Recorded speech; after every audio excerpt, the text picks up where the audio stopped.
문 대통령께서 41% 정도의 지지를 받으신 걸로 알고 있는데 과연 국민의 대다수라고 말씀할 수 있겠느냐.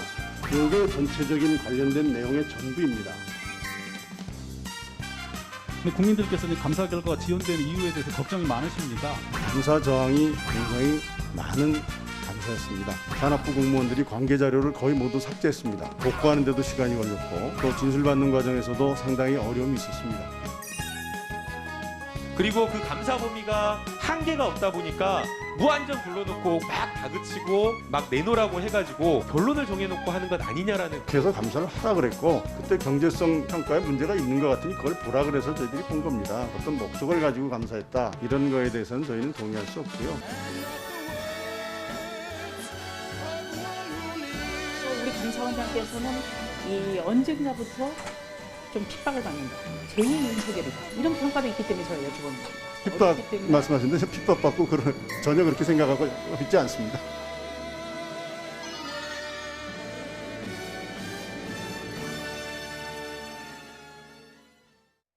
네, 21대 첫 국정감사 중반에 접어든 가운데 오늘 국회 법제사법위원회 국정감사에서는 월성 1호기 조기 폐쇄 적절성 감사 결과에 대한 질의가 잇따랐습니다. 여야 공세에도 최재형 감사원장 끝까지 소신 발언을 내놓아 눈길을 끌었는데요. 나이트포커스 오늘은 차재원 부산가톨릭대학교 특임교수, 이현종 문화일보 논설위원과 함께하겠습니다. 안녕하세요. 네, 안녕하세요. 앞서 영상으로도 잠깐 보셨지만 이 감사원을 대상으로 국감을 실시한 법사위 오늘 월성 1호기 조기 폐쇄 적절성에 대한 감사원 감사 결과 여부가 이제 화두에 올랐습니다. 이제 감사 결과가 오는 19일이죠. 월요일 날 공개가 되는데 이게 이제 감사 기간이 무려 1년이나 훌쩍 넘기지 않았습니까? 맞습니다. 이번 감사는 지난해 9월 달에 국회에서 여야 합의로 이 감사원의 감사를 청구하기로 결정이 됐던 것이죠. 그러니까 월성 원전 1호기가 이 7천억이라는 돈을 들여서 그러니까 지금 개보수를 했는데 그것이 여러 가지 안정성의 문제 또 경제성의 문제가 있다고 해서 일단 그 지금 원안위에서 조기 폐쇄를 했거든요. 4년 예정보다 4년 빨리 폐쇄를 한 부분에 대해서 이것이 과연 이 지금 적법한 절차를 거쳤느냐가 여부가 관건이었었는데 사실 이거와 관련해서는 뭐 지금 사실 이런 감사 자체가 그렇게 어려운 감사는 아닌데 이 지금 그 월성 1호기의 조기 폐쇄가 정당했느냐 안 했느냐가 향후 지금 이 그 탈원전과 관련된 더 나아가서는 우리나라의 전반적인 에너지 정책과 관련된 문재인 정부가 내세우고 있는 여러 가지 가치적인 측면까지 다 이 근간을 흔들 수 있다. 그런 측면들 때문에 아마 여권에서 상당히 민감하게 반응을 해왔던 것 같고요. 그리고 또 아울 반대로 또 야당의 입장에서는 이 감사 결과가 탈원전이라는 부분에 대해서 상당히 무리한 일종의 정권 코드 맞추기식 그런 그 관료들의 그러한 좀 무모한 이 정책 집행이었다고 한다면 이건 국가 경제적으로 상당히 문제가 있다. 이런 측면 때문에 상당히 이 여야 모두가 상당히 긴장할 수밖에 없는 그런 감사가 되어버렸다는 겁니다. 역대 지금 우리나라 감사원이 이렇게 뜨거운 관심을 받아본 적도 없을 정도로 상당히 그러다 보니까 지금 원래 예정됐던 것이 지난 2월 달에 감사 기간이었는데 벌써 8개월은 훌쩍 넘길 수밖에 없는 상황이고요. 이 과정에서 여야 간의 정치적 외압이 있다 없다 이런 부분들 때문에 오늘 국정감사에서도 이야기가 됐습니다만 뭐 그나마 다행스럽게도 지금 감사원장이 오늘 설명한 바에 따르면 이 중요한 쟁점은 이제 다 합의가 되었다. 그래서 이제 뭐 일종의 재판으로 치면 판결문 원본만 쓰는 것만 남았다는 이야기를 하고 있기 때문에 아마 다음 주 월요일 정도 되면 아마 감사 결과가 나오지 않을까 하는데 문제는 이 감사 결과가 어떻게 나오냐에 따라서 여야의 정치적 입장이 상당히 서로 그러니까 조금 난처해질 수 있는 상황이기 때문에 지금 초미의 관심이 모아지고 있는 것 같습니다. 그 부분에 대해서 이제 조금 이따가 좀 더 자세히 짚어보도록 하겠습니다. 이렇게 이제 감사 기간이 무려 1년이나 훌쩍 넘기다 보니까 외압 소리도 불거지기도 했습니다. 그리고 또 일각에서는 감사원장과 감사위원들의 정치적 성향이 달라서 충돌을 빚어서 이렇게 늦어진 게 아니냐는 시각도 있었는데 어떻게 보고 계십니까? 그러니까 사실 이 감사는 뭐 정치적인 성향이 있을 수가 없는 감사죠. 왜냐하면 아시겠지만 이게 이제 월성 1호기가 1983년도에 처음으로 가동을 시작을 했습니다. 그래서 원래는 2012년도에 이게 중단하게 돼 있는데 당시에 7천억을 들여서 2022년까지 연장을 해놨거든요. 근데 문제는 2017년도에 문재인 대통령이 고리 1호기 폐로식에 가서 좀 더 빨리 이걸 문 닫았으면 좋겠다 이런 이야기를 한 바 있습니다. 자, 그때부터 이제 공무원들이 움직이기 시작합니다. 그 뭐냐면 당시에 이제 첫 번째로 2018년도에 이 경제성 평가를 하는데요. 당시에 이제 만약 폐로 했을 경우에 경제성에 대한 손실 문제, 또 가동을 했을 경우에 이제 경제성의 문제 했는데 결국 이제 세 차례 걸친 경제성 평가에서 모두 다 가동했을 경우에 경제적인 실익이 크다라는 결론이 났어요. 특히 처음에 같은 경우는 이게 가동을 했을 경우에 약 한 3,700억 정도의 어떤 이득이 있다. 두 번째 70% 가동으로 했을 때는 1,700억 정도의 이제 이득이 있다. 나중에 이걸 엄청 낮춥니다. 가동률을 60%까지 낮춥니다. 그래도 224억이 이 어떤 면에서 이익이 난다 됐어요. 예. 그러다 보니까 이게 이렇게 안 되니까 가동률을 어떻게 했냐면 50%로 낮춰버렸어요. 이제 그래서 이게 경제성이 없다라는 결론을 내렸거든요. 그러다가 이제 더군다나 이게 이사회가 굉장히 졸속적으로 사실은 소집이 돼서 이 폐로를 결정하게 되는 겁니다. 이제 예. 그렇다 보니 이 부분과 관련해서는 사실은 제가 볼 때는 이거는 탈원전과 상관이 없습니다. 뭐 월성 3, 4호기나 이런 거는 이제 어떤 이 정부 들어서 어떤 정책에 따라 결정된 거지만 월성 1호기 같은 경우는 이건 어떤 면에서 보면 대통령이 한마디를 하니까 지금 산업부 공무원들이나 지금 이 한수원에서 어떤 면에서 거기 코드를 맞추기 위해서 어떤 면에서 인위적으로 경제성 평가를 조작하고 또 배임 행위를 했던 바로 이 부분에 대한 이제 감사였거든요. 예. 근데 문제는 이제 그동안 감사원이라는 게 위원회 조직입니다. 그러니까 감사원장이 뭐 결정할 수 있는 게 아니라 감사위원들이 감사 평가를 해서 결론을 내려야지만 감사 결과를 내놓을 수가 있는 거거든요. 근데 그동안 이 감사위원들이 어떤 면에서 보면 좀 친정부적인 성향의 인사들이 많이 배치가 됐다는 게 있어요. 이제 그러다 보니까 이게 번번이 감사위원회에서 그 어떤 면에서 보면 통과되지 않았습니다. 예. 그래서 이제 이 최재형 감사원장이 계속 이제 조사를 갖다가 제대로 하고 했는데 이제 아까도 나왔지만 이 산업부 공무원들이 뭐 증거를 인멸한다든지 조사 말을 뒤집는다든지 뭐 굉장히 그게 어려움이 있어서 조사에 늦었다가 결국에 이제 어느 정도 이제 성과를 내고 다음 주에 발표하는 뭐 그런 상황이 된 것 같습니다. 예, 바로 그 부분 최 감사원장 산자부 공무원들의 감사 저항이 굉장히 심했다라면서 고충을 토로했는데 이 부분은 좀 직접 듣고 오겠습니다. 이렇게 감사 저항이 심한 감사는 제가 재임한 동안에 처음 있는 겁니다. 자료 삭제는 물론이고 와서 사실대로 얘기 안 합니다. 사실을 감추거나 허위 진술하면 또 다른 자료를 가지고 와가지고서 다른 관련자의 진술을 가지고서 다시 불러서 추궁하면서 야, 이 자료에 의하면 이런데 너 왜 그때 그렇게 얘기했냐 이런 과정이 수없이 반복이 됐습니다. 예, 감사원장이 국감에서 이렇게 저항이 심했다라고 이야기한 건 네. 굉장히 이례적인 일인 것 같아요. 상당히 이례적이죠. 예. 그러니까 지금 사실 그 감사원법에 보면요, 감사원의 직무가 세입 세출에 대한 예산 결산, 그리고 또 회계 감사, 그리고 공무원의 직무 감찰이 있습니다. 그렇다고 네. 한다면 어떻게 보면 지금 과거 왕조 시대, 조선 시대를 따지고 보면 감사원의 역할이 암행의사와 같은 역할을 하는 것이거든요. 그렇기 때문에 역대 이 지금 감사원에서 감사를 할 때 이 관계 공무원들이 이렇게 말을 바꾼다든지 자료를 고의 삭제할 경우에는 거의 자신이 직을 내걸고 할 수밖에 없는 그런 상황이라는 겁니다. 그렇기 때문에 감사원장 입장에서는 상당히 당황스러울 수밖에 없는 상황인 것이죠. 그렇다고 한다면 이 지금 관계 공무원을 비롯해서 아마 이 좀 여건에서는 또 무슨 이야기를 하느냐 하면 지금 이 감사원장이 이 지금 지휘하고 있는 이 감사 자체가 상당히 어떻게 보면 정치적 결론을 갖고 이야기하고 있는 것이 아니냐. 예를 들면 이번 감사 직권 감사하는 과정에서 이 당시 그 출석했던 백운규 그러니까 전 산업부 장관한테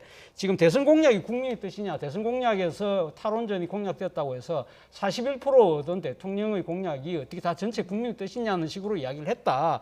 그래 이야기를 하니까 지금 최재형 감사원장은 그런 뜻이 아니고 대통령 득표를 들어서 국정과제를 정당성을 폄훼할 의사는 전혀 없다. 단 자신은 지금 경제성과 안정성 그러한 지금 기준에 따라서 감사를 한다는 것이고요. 또 뭐 여건에서는 이번에 지금 감사위원이 지금 사실 7명으로 구성돼야 되는데 1명이 지금 결혼이 되어 있습니다. 그런데 지금 이 감사원장이 사실 1명을 지금 제청을 하고 있지 않다. 그런데 그 1명이 사실은 정부의 상당히 친정권적인 인사라고 해서 감사원장이 그러한 예단을 품고 지금 제청권을 행사하고 있지 않는 거 아니냐. 예. 그런 의심을 품고 있는 것이죠. 그런데 지금 오늘 감사원장 이야기는 지금 상당히 민감한 시기에 지금 감사위원회의 그러니까 구성을 바꾸는 것 자체가 오히려 더 정치적인 그러니까 민감성을 높일 수 있기 때문에 조심스럽다는 것이고요. 또 하나는 지금 또 이 전례 없이 이번에 감사를 하는 과정에서 감사 공무원들이 상당히 강압성을 띠고 있다. 그렇기 때문에 지금 어떻게 보면 지금 이 피감사 공무원들 입장에서 상당히 굴욕적인 측면이 분명히 있었다는 그런 항변을 하고 있는데, 이에 대해서는 또 지금 최재형 감사원장은 바로 결과가 나오고 난 뒤에는 우리가 스스로 직무감찰하겠다, 그 정도로 지금 당당한 모습을 보이고 있거든요. 예. 상당히 여러 곳에서 지금 감사원과 피감사 이 공무원들과의 견해가 충돌하고 있다는 겁니다. 그렇기 때문에 지금 아마 이르면 다음 주 월요일 날 나올 이 결과 자체가 과연 얼마만큼 이 정당성과 객관성을 가지느냐에 따라서 예. 좀 더 향후 후폭풍이 만만치 않아 보입니다. 예, 뭐 말씀하셨듯이 앞서 여당 의원이 어떤 목적성을 가지고 감사하는 게 아니냐는 질문에도 굉장히 당당하게 그렇지 않다라고 감사원장 이야기를 했는데, 지금 이렇게 논란이 큰 만큼 다음 주에 이제 자료가 공개될 때 감사 자료가 전부 다 공개될 가능성이 있을까요? 뭐 일단 지금 감사 결과가 이제 합의된 걸 공개가 되면 예. 오늘 그런 이야기를 했어요. 최재형 감사원장이 만약 법사위에서 합의를 해준다면 모든 자료를 다 공개하겠다는 이야기를 했습니다. 네. 그만큼 자신감이 있다는 이야기거든요. 왜냐하면 이 감사하는 와중에 감사 담당자를 수차례 교체를 했습니다. 왜냐하면 이게 어떤 면에서 보면 이 최재형 감사원장 입장에 이분이 이제 판사 출신이거든요. 그리고 또 더군다나 이 최재형 감사원 처음에 임명될 때 여당에서는 정말 극찬을 했습니다. 이분이 뭐 워낙 어떤 그동안 보여왔던 행동이라든지 또 그동안 좀 미담들이 많았기 때문에. 근데 지금은 뭐 정반대 지금 평가를 하고 있는 거거든요. 그게 뭐냐면 결국 바로 이 감사 때문에 그렇습니다. 정말 감사원이 어떤 면에서 보면 가장 어떤 정부의 어떤 건강성을 유지해주는 핵심적인 자리거든요. 예. 그래서 원래 이제 감사원법 보면 감사위원 같은 경우는 반드시 감사원장이 제청하게 돼 있어요. 그러니까 대통령이 그냥 바로 임명하는 게 아니라 그거는 뭐냐면 그만큼 감사원의 독립성을 두는 거거든요. 예전에 한때 감사원을 국회 밑에다 두자는 이야기도 있었어요. 일부 나라에서는 감사원이 정부가 아니라 그 어떤 이 입법부 밑에 있는 경우도 있습니다. 그건 그만큼 공정하고 객관적인 감사를 하기 위해서는 조직적인 독립이 필요하다는 그런 이야기도 있거든요. 예. 그러니까 그만큼 어쩌면 최재형 감사원장이 지금 자신감 있게 하는 것이고 감사원의 어떤 이 자존심을 살리게 하는 것이기 때문에 일단 공개가 됐고, 제가 볼 때는 만약에 의혹이 있다고 한다면 법사위 결의를 통해서 그동안 감사한 결과 모두 다 공개하자. 저는 그것도 필요한 것 같아요. 왜냐하면 이거는 국민들이 그동안 거의 1년 가까이 지금 이 감사 결과에 대해서 기대를 했고 기다리는 상황 아니겠습니까? 그렇다면 네. 최재형 감사원장도 그동안 뜻하다고 그랬으니까 이 부분 아마 국민들이 공개를 하면 국민들이 아마 판단하실 거로 저는 봅니다. 예, 지금 감사 결과를 두고서도 이렇게 관측이 분분한데 어떤 결과가 나와든 정치권의 거센 후폭풍이 불가피할 것이다, 이런 전망이 나오고 있습니다. 탈원전, 사실 이제 문정부의 핵심 공약 가운데 맞습니다. 하나 아닙니까? 네. 이제 만약 원전 조기 폐쇄 결정에 문제가 있다라고 결과가 나온다면 어떻게 되는 겁니까? 일단 뭐 야당의 입장에서는 사실 이 지금 탈원전 자체가 대한민국의 여러 가지가 그러니까 지금 부존 자원이 지금 상당히 없는 상태. 그리고 지금 또 이게 대체 에너지라고 하는 지금 태양광을 비롯해서 이 지금 뭐 이 그 풍력 에너지 이런 부분들이 상당히 기대한 만큼 지금 성과를 못 내고 있다. 그리고 특히 지금 태양광 발전을 위해서 지금 산림을 훼손한다든지 거기에 따른 또 여러 가지 환경 파손이 상당히 우려되는 상황에서 어떻게 보면 저탄소적인 측면이 분명히 있는 이 원전이라는 부분 자체를 지금 너무 경제성을 그러니까 폄훼한 것이 아니냐. 그것은 일종의 그러니까 이제 문재인 대통령이 일종의 환경 정책의 일종의 그 뭐랄까요, 그 이 하나의 프레임에 너무 경도되어서 국가 발전을 저해하는 하나의 정책을 했다는 그러한 하나의 공격의 무기로 삼을 수 있는 제로의 찬스를 가질 수 있는 것이죠. 그렇기 때문에 지금 사실 이 지금 감사원 입장에서도 상당히 이 결과 자체가 상당히 신중하게 갈 수밖에 없는 상황이긴 합니다만, 또 반대로 만약에 이것이 적당하니까 이 지금 경제성이 상당히 떨어져서 이 조기 폐쇄가 맞다, 그거 놓은다고 한다면 이 조기 폐쇄와 관련돼서는 또 안정성의 문제도 분명히 있는 것이거든요. 예. 그런 측면에서 본다고 한다면 그동안 또 지금 이 탈원전을 주장해 왔던 이 친환경적인 그러한 또 그 요소라는 측면에서는 또 힘을 받을 수 있는 상황이기 때문에 어쨌든 이 지금 향후 대한민국 에너지 정책에 상당한 이 지금 분수령이 될 수 있는 상황이다. 그런 측면 때문에 지금 여야가 상당히 예민하게 이 상황을 받아들이고 있는 것이 아닐까 하는 생각이 드는데, 저는 뭐 지금 이렇게 상당히 오랫동안 이렇게 감사를 이 지금 이례적으로 이렇게 끌고 왔던 만큼 이 감사 결과가 어떤 것이 나오든 간에 모두가 다 수긍하는, 그리고 만약에 수긍이 안 된다고 한다면 재심을 또 청구를 해서 할 수 있는 절차적인 방법들이 있는 것이거든요. 예. 그런 걸 따라가야 되지, 그것이 그러니까 자신의 정파의 유불리에 따라서 이걸 갖고 정쟁의 요소로 삼다는 것 자체는 그건 전체적으로 봤을 때 국민의 이 국가의 발전하고는 저는 상당히 거리가 먼 행위가 되지 않을까 생각이 듭니다. 예. 월성 1호의 조기 폐쇄 결정에 문제가 없다라고 나온다면 야당이 이제 정권 외압설을 이제 내세우면서 굉장히 반발할 가능성이 커 보이는데 뭐 이렇게 됐든 저렇게 됐든 후폭풍은 만만치 않을 것 같습니다. 그렇죠. 뭐 일단 결과에 따라서 결국 후폭풍이 있을 텐데 예. 문제는 그렇습니다. 이 사안의 본질은 탈원전 정책이 옳으냐 그러냐에 대한 건 아니에요. 이건 어떤 면에서 다른 차원의 문제입니다. 그거는 뭐 지금 월성 3, 4억이라든지 등등의 문제인데, 문제는 대통령이 자신의 정책을 어떤 면에서 빨리 강행하기 위해서 이 손해를 감수하고 손해를 보고, 어떤 면에서 국민의 예산의 손해를 보고, 더군다나 어떤 이 편법적인 불법적인 방법을 통해서 폐쇄했던 바로 이 부분에 초점이 있는 거거든요. 뭐 아시겠지만 제가 아까 말씀드렸지만 이게 사실 내년이면 어떤 면에서 가만 놔둬도 사실은 이 월성 1호기는 바로 이제 어떤 법에 따라서 이제 폐로가 되는 상황입니다. 자, 근데 문제는 정책의 성과를 보여주려다 보니까 빨리 뭔가 가시적인 걸 보여주기 위해서 예. 사실은 버젓이 지금 운행되고 있는 월성 1호기를 조기 폐쇄를 결정했단 말이죠. 근데 문제는 여기에 국민 예산이 7천억이나 들어갔습니다. 자, 7천억이 들어가서 잘 가동되고 있는 원전을 갑자기 어떤 면에서 문을 닫아버리면 그럼 그 손해는 누가 책임을 질 겁니까? 아니, 국민 예산 들어갔는데 이걸 그렇게 아무리 정책이 하다 하더라도 이 결정을 내릴 수가 없는 거거든요. 예. 그래서 지금 이제 이 이사회 배임 문제라든지 이런 게 있었고, 특히 이사들이 그때 회의를 할 때 자신들이 배임에 걸릴까봐 이미 법적인 자문도 다 구했다는 거 아니겠습니까? 그러니까 그만큼 어떤 그런 부분 우려했다는 거죠. 그리고 또 이 이사회 결정 과정에 보면 상당히 산업부의 압력이라든지 내부적으로 졸속적으로 이루어진 측면이 있는 거거든요. 국가 시스템이란 게 아무리 대통령의 공약이라 하더라도 이것이 명백하게 국민적 손해를 볼 행위라면 그건 대통령이 해서 안 되는 거거든요. 근데 문제는 이렇게 공약 사항이라고 해서 이것도 버젓이 운영되고 있는 거를 갑작스럽게 중단해서 손해가 발생했다? 그럼 당연히 감사원이 그걸 지적을 해야겠죠.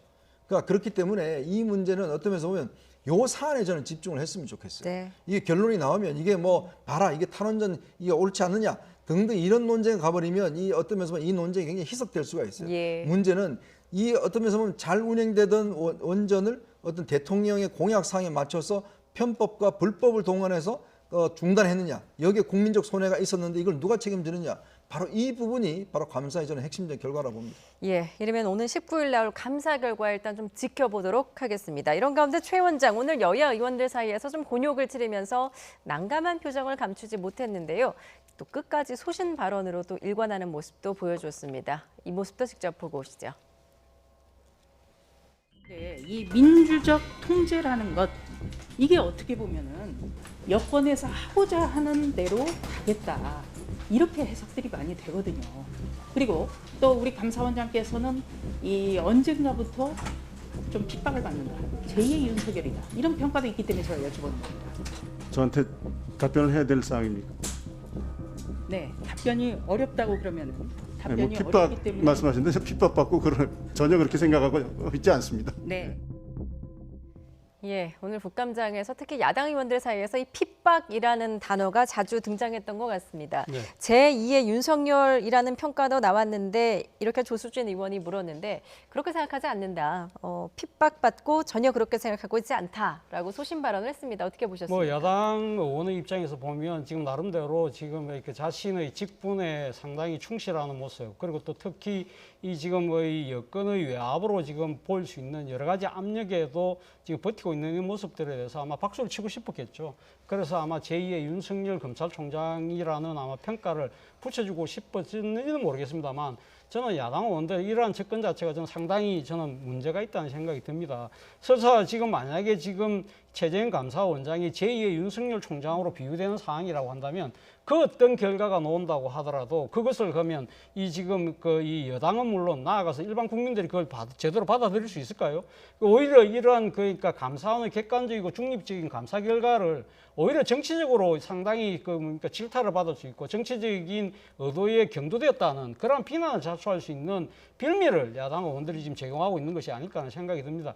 과거 우리나라 감사원장 중에 보면 사실 이 감사원장을 하면서 소신을 지켜서 정치적으로 상당히 상당히 지금 나름대로는 그 발판을 마련했던 분이 한 분 계시죠. 그러니까 이해창 전 감사원장이 율곡비리 수사 때 강직한 모습을 보임으로써 당시 그때 국민적 신망을 얻어서 그걸 바탕으로 해서 총리가 되고 그걸 또 바탕을 해서 대선 후보까지 갔는데요. 제가 봤을 때는 최재형 감사원장은 그러한 식의 정치적인 나름대로의 그 뭐 포석이나 시나리오를 갖고 있는 것 같지는 않습니다. 그렇다고 한다면 지금 이 감사원이 어떤 결과를 낼지 모르겠습니다만 그 결과를 모든 국민들이 그러니까 지금 공정하고 객관적인 결과라고 받아들일 수 있도록 야당은 그런 분위기를 만드는데 오히려 더 신경을 써야 될 대목이 아닐까 하는 생각이 듭니다. 예, 어떻게 생각하십니까? 그러니까 최재형 감사원장은 저는 아마 문재인 대통령 한 인사 중에서 거의 유일무이하게 정말 잘한 인사라는 생각이 들어요.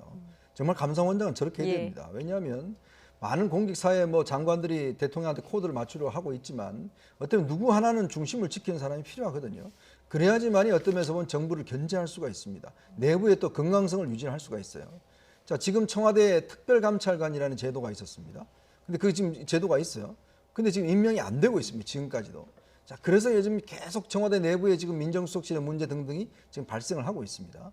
자, 지금 어떤 면에서 감사원장이 저렇게 중심을 잡아줌으로 해서 어떤 면에서 공직사회가 어떤 긴장할 수가 있는 거 아니겠습니까? 뭐 검찰도 마찬가지죠. 어떤 면에서 보면 사정기구나 감독기구가 심판의 역할을 하는 기구가 문제는 저렇게 코드를 맞춰버리면 이게 어떤 면에서 보면 정말 국가가 흔들릴 수밖에 없는 거죠. 지금 뭐 그 최근에 이 펀드 사태 같은 경우에 지금 보면 금감원 같은 경우에 보면 여러 가지 문제가 노출되고 있지 않습니까? 네. 그럼 결국 국민들 손해입니다. 감사원이 만약에 정권의 어떤 면에서 보면 흔들린다고 시작한다면 다 국민의 손해로 돌아갈 수밖에 없습니다. 저렇게 국민의 손해를 입힌 사안에 대해서 아무도 책임지지 않고 넘어간다고 한다면 그럼 공무원들 입장에서 보면 그러면 정권의 뜻에 맞추면 되지 않느냐 이렇게 생각할 수가 있는 거거든요. 저는 그래서 만약에 이번에 해서 문제가 발생한다면 감사원은 감사 결과를 내놓고 난 다음에 검찰에 고발할 수가 있습니다. 문제가 되면.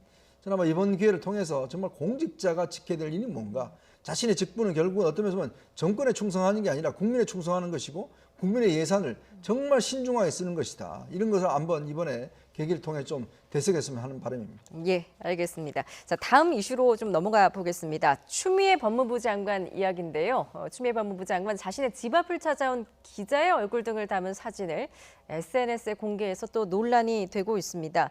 이게 무슨 일입니까?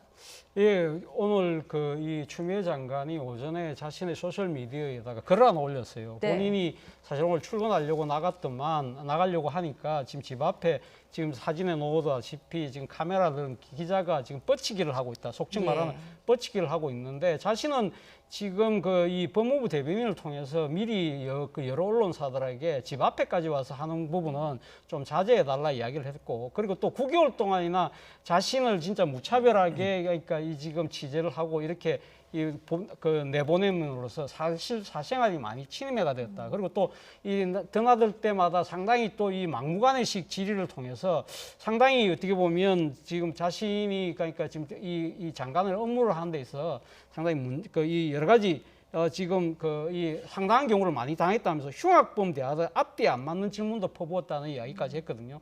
그러면서 이제 지금 그러면서 이런 상황이라고 한다면 오늘 출근하지 않고 그러니까 집에서 일을 하겠다고 지금 이야기를 한 겁니다. 뭐 저는 추미애 장관 입장에서는 상당히 지금 본인의 아들 문제로 인해서 이 지금 서울 동부지검에서 무혐의로 결론 난 상황인데 그러한 상황에도 불구하고 기자가 아침 출근길에 저렇게 뻗치게 하고 있는 상황 상당히 본인 개인적인 입장에서는 상당히 불쾌하고 받아들일 수 없을 거라고 저는 봅니다만 그러나 지금 추미애 장관은 지금 일반 개인이 아니잖아요. 이 지금 말 그대로 공인인데 이러한 부분들에서 지금 취재가 정당하냐 안 하냐 부분을 스스로 판단했을 때 그것이 그러니까 정당하지 않다고 판단하는 것이죠. 그런데 취재의 행위의 정당성 여부는 결국은 언론사가 판단하는 것이죠. 그러니까 언론사가 이것은 뉴스 가치가 있다고 해서 나름대로 해서 자신들이 노력을 통해서 뻗치기를 하든 어떤 식으로 하든 그러니까 취재를 하게 될 경우 그 취재에 대한 결과는 결국 언론사 스스로가 책임을 지는 겁니다. 그것이 지나치다고 하면 상당히 독자들로부터요. 상당한 또 이 후폭풍을 맞을 수밖에 없는 상황이거든요. 그런 부분들을 지금 공인인 이 법무부 장관이 이것은 부당하다고 이렇게 이야기하는 부분. 상당히 저는 좀 문제가 있는 것이 아닐까 하는 생각이고요. 특히 그리고 또 아파트 현관이라는 부분이 본인은 사생활 공간이라고 했지만 그런 아파트 안이 아니고 바깥에 지금 그러니까 출근길을 취재하겠다는 부분까지 지나치게 사생활이라고 본인 스스로 판단하는 것 자체는 어떻게 보면 언론들의 취재 범위 더 나아가서는 표현의 자유의 영역을 침해할 수 있다는 것이죠. 그리고 예. 특히 오늘 또 문제됐던 부분은 앞서 아까 사진에도 나왔습니다만 취재 기자의 모습을 자신의 소셜 미디어에 올렸다는 겁니다.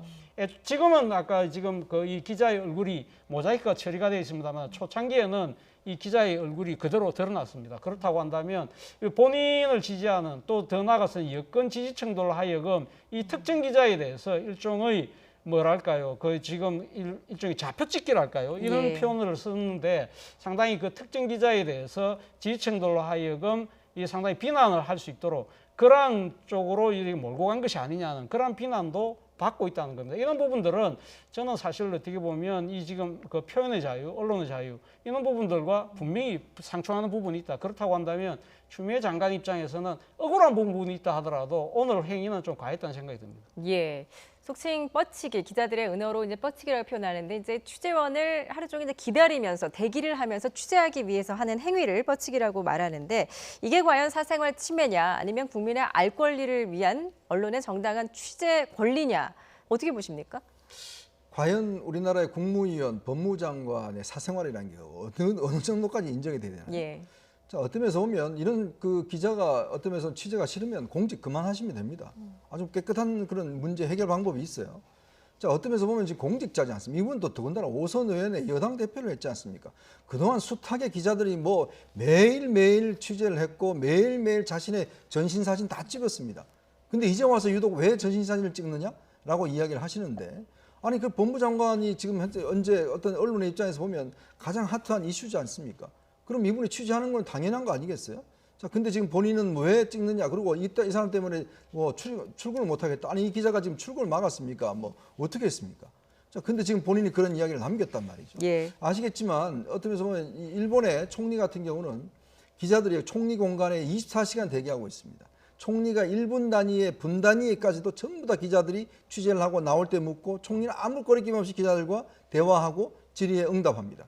자, 그렇게 해서 어떤 면에서 보면 이 공직이라는 게요, 결국은 국민을 위해서 봉사하는 자리고 그 국민과 어떤 공직의 중간에 기자라는 매개체가 있는 거 아니겠습니까? 전달하는 역할을 하는 게 바로 언론의 역할이죠. 자, 근데 문제는 언론이 저렇게 한다는 것 자체를 본인이 하기 싫다라고 그러면 네. 저는 그런 생각이 들어요. 이 장관분들 중에서 기자들하고 일문일답 할 자신 없으면 저는 장관 하지 말아야 된다고 생각이 듭니다. 아니, 저런 게 싫으면 안 하면 돼요. 근데 문제는 어떤 면에서 보면 공직이라는 게 대중들한테 노출되는 것이고 국민들과 함께 어떤 밀접한 관계가 있는 거 아니겠습니까? 예. 자, 그런 것들을 지금 본인이 못하겠다, 그런 걸 사생활 침해다라고 이야기를 하시는데 글쎄요, 이게 뭐 처음 장관 해보시면 또 저는 모르겠어요. 아니, 오선 의원을 하고 지금 여당 대표까지 한 분이 이제 와서 사생활 침해다? 그동안 기자들이 매일같이 취재했는데 왜 하필 지금만 사생활 침해라고 이야기하시는지 제가 기자라서 그런지 모르겠지만 정말 이건 어떤 적반하장을 다름없습니다. 예, 뭐 한 시민단체는 있을 수 없는 언론 탄압이다 이렇게 하면서 추 장관을 이제 언론 고발할 예정이라고 밝혔는데요. 추미애 장관, 뭐 처음에 말씀하셨듯이 네. 모자이크 처리도 없이 해당 기자의 얼굴을 올려서 또 문제가 되기도 했었는데 뭐 이른바 좌포 찍기가 아니냐 이런 비판도 나오고 있는 것 같습니다. 자, 다음 이슈로 넘어가 보겠습니다. 4.15 총선 선거법 공소시효 만료를 앞두고 현직 의원들이 무더기로 기소되고 있습니다. 21대 국회 처음으로 민주당 정정순 의원에 대한 체포동의안이 제출이 됐지만 정 의원은 국토위 국감장에 머물렀습니다. 먼저 발언 듣고 오시죠. 그동안 6, 10월, 7월, 8월 충분한 시간이 있었고 실제적으로 이제 9월 정기국회에 와서 7일, 10일, 13, 10일 이렇게 몰아서 이제 하다 보니까 그때 이제 회기 중이라 사유를 내고요. 26일은 출석한다고 하니까 검찰 쪽에서 수사상 안 된다고 해서 사실은 출석을 못한 겁니다. 마치 제가 무슨 불응을 하고 이런 걸로 비춰지는 건 아니고 또 국정감사는 헌법에 정한 국회의 중요한 일정입니다. 예, 정 의원 국정감사를 이유로 검찰의 자진 출석을 끝내 이제 거부를 했는데 네. 이제 공소시효가 끝나는 그 선거법 위반 부분만 대면 조사 없이 재판에 넘겼습니다. 네.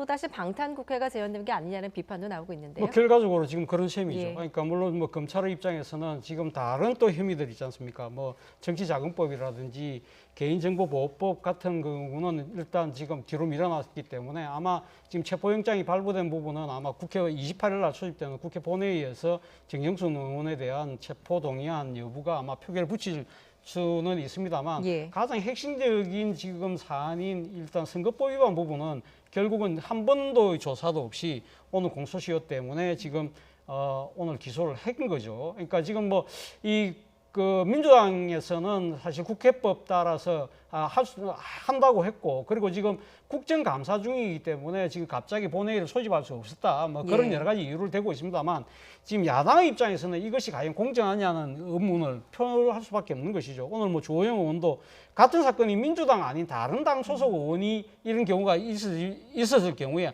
앞으로 어떻게 할지 한번 지켜보겠다고 이야기를 했는데요.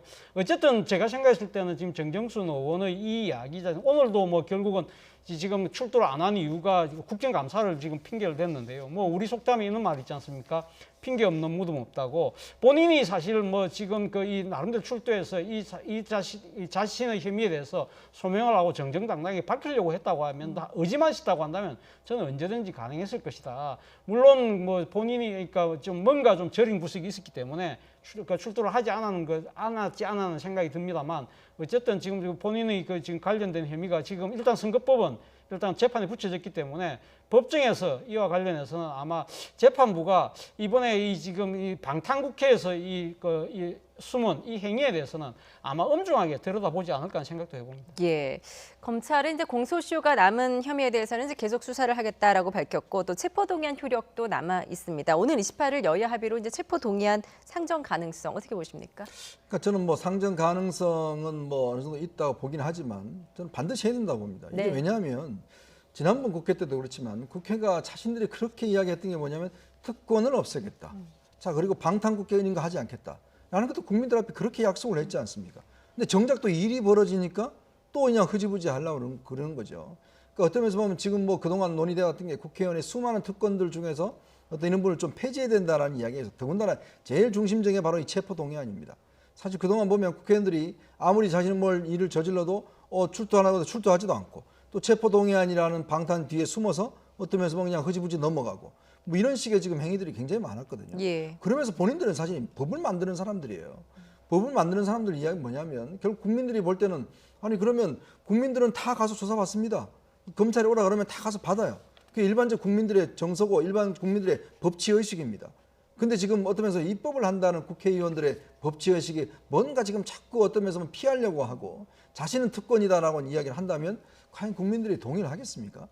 그렇기 때문에 저는 뭐 개인의 대해서는 떠나서 당 차원에서라도 이 문제는 반드시 저는 좀 짚고 넘어가야 된다. 그래야지만이 어떤 면에서 민주당이 그동안 여당으로서 또 국회의 어떤 쇄신을 이끌었고 국회 개혁을 이끌었던 측면에서 본다면 이거는 뭐 당연히 이끌어야지만이 앞으로도 뭔가 이야기할 수 있지 않을까? 저는 그런 생각이 듭니다. 예. 자, 선거법 공소시효 마지막 날 여야 의원들 뭐 대거 기소돼서 지금 정치권에 굉장히 뒤숭숭한 분위기인데요. 정당별로 한번 살펴보겠습니다. 그래픽 화면 보여주시죠. 예, 보면은 지금 민주당이 7명, 국민의힘이 10명, 또 정의당이 1명, 무소속이 5명입니다. 지금까지 재판에 넘겨진 의원들의 수인데 각각 좀 혐의가 조금씩 다르죠? 예, 그렇습니다. 지금 뭐 예를 들면 정경순 의원은 우리가 이야기했다시피 그러니까 회계부정 혐의고요. 그리고 지금 민주당의 진성준 의원 같은 경우는 지금 불법 사전선거 운동이고요. 예. 양정숙, 김홍걸 의원은 재산 축소 신고고요. 조수진 의원도 똑같이 재산 축소 신고고요. 윤상현 의원 같은 경우는 안상수 전 의원 허위 고발 혐의로 지금 또 기소가 됐고요. 또 우리가 주목할 부분이 지금 열린민주당의 최강욱 대표도 오늘 기소됐어요. 네. 그러니까 최강욱 대표가 지금 재판을 받고 있지 않습니까? 조국 전 장관 아들의 허위 인턴 그러니까 그 서류를 그러니까 허위로 발급했다는 부분인데, 이와 관련해서 본인은 허위로 발급한 부분이 아니다고 주장했던 부분이 허위 사실 공표로 이 지금 검찰이 기소를 했습니다. 예. 그렇기 때문에 이 사안은 또 앞으로 향후 뜨거운 아마 정치적 공방을 낳지 않을까 생각이 듭니다. 예, 지금 선거법 위반으로 100만 원 이상의 벌금형을 받으면 이제 사실상 의원직은 상실되게 되는데 야당 같은 경우에는 무려 10명이나 기소가 됐습니다. 개헌저지선 101석의 개헌저지선을 좀 지킬 수 있을까요? 그러니까요. 없는 살림에 지금 예. 더 큰 지금 골칫거리가 생겼어요. 왜냐하면 지금 103석인데 문제는 여기서 이제 몇 명만 사실은 의원직을 상실하더라도 지금 개헌저지선을 어떤 면에서 보면 지금 방어막이 완전히 무너질 수가 있는 네. 거거든요. 물론 뭐 재보궐선거를 한다라고 하지만 여당 입장에서 보면 지금 전체적으로 기소된 사람들 건수만 봐도 국민의힘이 꽤 많지 않습니까? 이제 그런 상황에서 아마 당도 굉장히 고민거리일 겁니다. 당장 지금 물론 뭐 1심, 2심, 3심까지 나기에는 시간적 여유는 있겠지만 내년 4월 이제 그 7일 그러니까 이 서울시장 선거라든지 이후에 이제 이게 1년에 한 번밖에 지금 재보궐선거가 열리지 않거든요. 그 만약에 이제 내년 4월까지 만약에 이제 어떤 결론이 나면 하겠지만 그렇지 않으면 이제 후내년에 이제 대선으로 이제 넘어갈 수가 있어요. 예. 그러니까 그때만 대세야지만이 이제 또 재보선을 치러서 뭔가 이 있을 텐데 문제는 이제 그 사이에 여당이 만약에 이제 개헌을 추진한다 하더라도 막을 수 있는 방법이 별로 없기 때문에 아마 야당 입장에서는 정말 없는 살림에 지금 더 큰 걱정이 지금 들어오지 않는가 생각이 듭니다. 예, 앞으로의 재판 결과 좀 지켜보도록 하겠습니다. 마지막으로 다음 이슈 좀 짧게 좀 다시 한번 짚어보도록 하겠습니다. 해군 사관학교 신체 검사 불합격 기준에 탈모증이 포함된 것으로 드러나서 지금 논란이 되고 있는데 예. 이 소식은 좀 어떻게 봐야 되는 겁니까? 그 저도 탈모인들이 이 천만이라고 뉴스 하는데. 보고 좀 예. 고개를 갸웃거렸어요. 지금 사실 어떻게 보면 뭐 우리가 이 외국 영화 같은 거 보면 아주 강한 군인의 표상 중에 보면 머리를 아주 박박민 이 병사들의 모습을 보면서 상당한 강한 군인 모습을 보게 되는데 지금 우리 2021학년도 제79기 해군사관학교 이 생도 모집 요강에 보면 주요 불합격 기준 중에 보면 탈모증이 있는데요. 전체 면적의 30% 이상일 경우에는 지금 불합격한다는 겁니다. 물론 여기 또 이거 말고도 여드름이나 아토피성 피부염이 있다고는 합니다만 물론 그리고 또 여기에 대해서 해군은 이 지금 이거 미용상의 탈모가 아니라 질환의 경우에 해당되는 거라고는 이야기는 했습니다만 예, 그렇게 해명을 했군요. 예, 해명을 했습니다만 그러나 2017년도에 이 국가인권위원회가 대머리를 이유로 한 채용을 거부한 것은 인권 침해라고 판정을 한 적이 있어요. 이러한 전체적인 기준하고는 상당히 좀 부합되지 않는 거 아니냐. 그렇기 때문에 좀 시대착오적인 요소가 있다. 그런데 지금 살펴보니까 이 지금 해군 건강 관리 기준에 의해서 이걸 만들었다고 하는데 이 해군 건강 관리 규정 기준이라 이 군인 사법 시행 규칙에서 따른 거라고 그래요. 이게 1982년 전두환 정권 때 만들어졌는데 사실 시대의 변화를 전혀 지금 반영하고 있지 못하다. 예. 그런 식으로 해서 이런 식으로 해서 이 약간의 탈모로 인해서 만약에 지금 이렇게 이 해군사관학교 생도가 못 되는 이 젊은 이 청년층들의 입장에서는 상당한 뭐랄까요 심리적 박탈감 그리고 또 상당한 또 이 그런 인격적인 모독 이런 부분들에 대해서는 좀 이 군 당국에서 좀 세심하게 고민해 볼 필요가 있지 않나 생각이 듭니다. 예, 해군에서는 이제 실제 탈모증으로 인해서 입학이 취소된 사례는 없었다라고 또 해명을 하고 있는데 이게 좀 시대착오적인 규정인 것 같습니다. 모집 요강을 당장 바꿔야 되지 않을까요? 그렇죠. 이거 뭐 왜 있는 걸 안 바꾸는지 모르겠어요. 예. 그 더군다나 지금 탈모 환자들이 한 10% 정도 된다고 그래요. 요즘 남성 탈모가 굉장히 많습니다. 예, 굉장히 그러니까 예를 흔하죠. 들어서 자기 몸을 인위적으로 뭐 문신을 한다든지 뭐 해친다 이런 경우는 모르겠지만 이런 경우로 해서 사실 뭐 탈모하고 해군하고 생활하고 무슨 상관이 있겠습니까? 예. 그러니까 그런 면에 비춰보면 저는 이런 불합리한 그런 요강들이 아마 해군만 있는 게 아닐 겁니다.